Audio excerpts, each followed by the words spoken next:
নমস্কার বন্ধুরা, আমি টুম্পাস কিচেনে আপনাদের সবাইকে স্বাগত।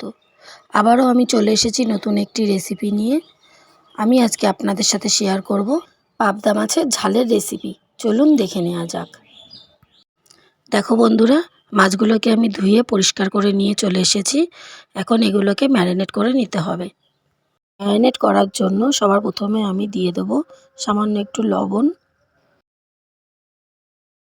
আর দিয়ে দেবো সামান্য একটু হলুদ গুঁড়ো,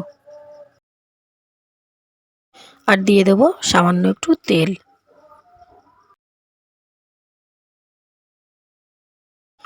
এখন এই লবণ, হলুদ আর তেলটা দিয়ে মাছটাকে খুব ভালো করে ম্যারিনেট করে নেব। দেখো, সব মাছগুলোকে আমি খুব সুন্দর করে ম্যারিনেট করে নিয়েছি। এখন এটাকে আমি রেখে দেবো 10 মিনিটের জন্য।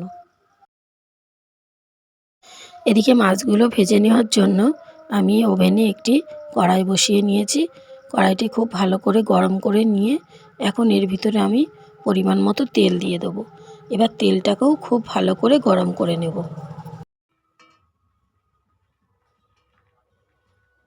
মাছগুলো ভাজার সময় তেলটা গরম করে একটু লবণ দিয়ে দিলে মাছগুলো আর ফাটবে না।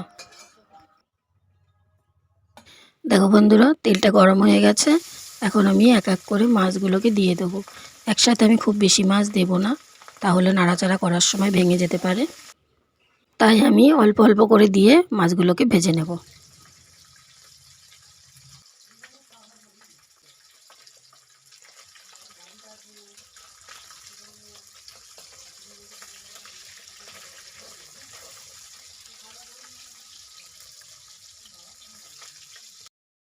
দেখো বন্ধুরা, মাছগুলো আমার এক পাশ ভাজা হয়ে গেছে। তাই আমি এখন আস্তে আস্তে উল্টে দেব অন্য পাশটা ভাজার জন্য।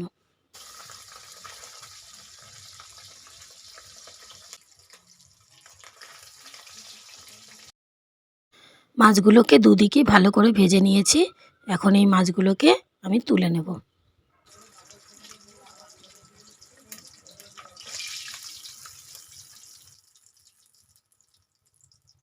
এই একইভাবে আমি বাকি মাছগুলোকে ভেজে নেব। এখন মাছ ভাজার এই বাকি তেলটার ভিতরে আমি রান্নাটা করে নেব।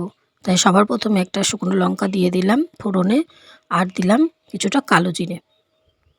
ফোড়নটাকে একটু ভালো করে ভাজা ভাজা করে নিয়ে এখন এর ভিতরে আমি দিয়ে দেব 2 চামচ টমেটো বাটা। এখন এই টমেটো বাটাটাকে দিয়ে আমি তেলের সাথে একটু কষিয়ে নেব।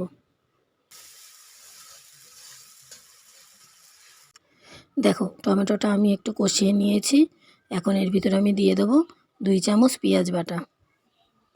এই পেঁয়াজ বাটাটাকে দিয়েও আমি কিছুক্ষণ কষিয়ে নেব।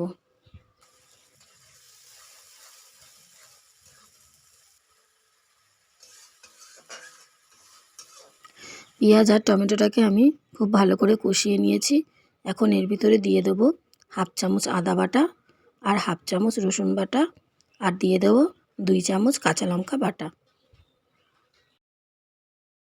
এই আদা, রসুন আর কাঁচা লঙ্কাটা দিয়েও আমি আরও কিছুক্ষণ মশলাটাকে কষিয়ে নেব।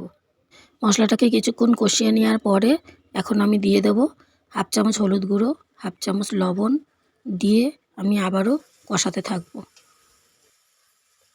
এখন এর ভিতরে আমি কালারের জন্য দিয়ে দেব 1 চামচ কাশ্মীরি লঙ্কার গুঁড়ো, আর দিয়ে দেব 1/2 চামচ ধনে গুঁড়ো, আর 1/2 চামচ জিরের গুঁড়ো। এখন এই সব উপকরণ দিয়েও আমি আরও কিছুক্ষণ কষিয়ে নেব।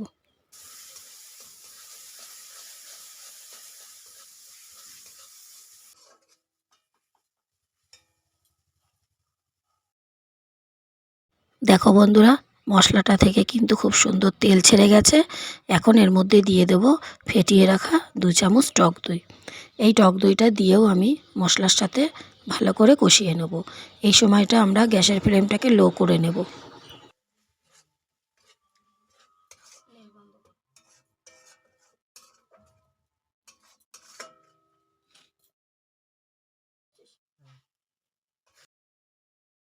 দেখো বন্ধুরা, মশলাটা কষানো হয়ে গেছে। মশলার থেকে তেল ছাড়া শুরু করেছে। এখন আমি এই পর্যায়ে ঝোলটা দিয়ে দেবো। আমি যেই বাটিটায় টক দই ফেটিয়ে রেখেছিলাম সেই বাটিটা ধুয়েই 1 বাটি জল দিলাম। জলটা আপনারা আপনাদের পরিমাণ মতো বাড়িয়ে বা কমিয়ে নেবেন।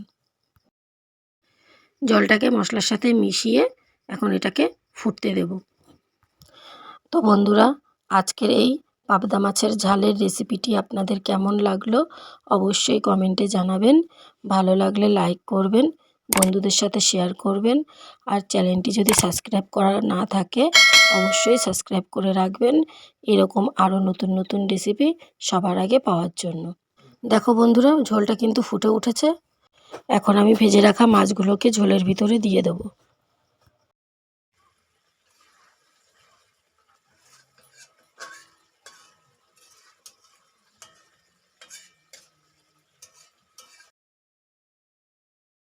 এখন আমি এর মধ্যে দিয়ে দেব চিড়ে রাখা 2-3টে কাঁচা লঙ্কা আর কিছুটা ধনেপাতা কুচি। এই দুটো উপকরণকে আমি জলের সাথে ভালো করে মিশিয়ে নিয়ে গ্যাসের ফ্লেমটাকে লো করে রেখে 10 মিনিট ঢাকা দিয়ে রেখে দেব।